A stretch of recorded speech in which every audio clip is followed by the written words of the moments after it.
Basically آج سے تقریباً 100 سال پہلے 1915 کے اندر 1915 میں البرٹ آئنسٹائن جو انسانی ہسٹری میں چند بڑے آپ سمجھ لیں فزکس کی فیلڈ کے لوگ ہوئے ہیں ان میں سے ایک ہیں. 1879 میں یہ پیدا ہوئے اور 1921 میں انہیں نوبیل پرائز بھی دیا گیا فزکس کی فیلڈ میں اور 1955 میں ان کی ڈیتھ ہوئی.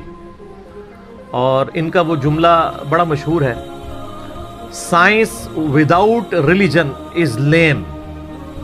ریلیجن آپ کو وہ علم دیتا ہے جو نالج آف ان سین ہے, اور وہ ظاہر ہے کہ ریویلڈ نالج کریٹر کی طرف سے آتا ہے. دوسرا ایکوائرڈ نالج ہے جو سائنس کا علم ہے. تو ریویلڈ نالج وہی کا علم ہو یا ایکوائرڈ نالج سائنس کا علم, the knowledge obtained through observations and experiments, یہ دونوں لازم و ملزوم ہیں. تو religion without science, science without religion is lame, and religion without science is blind.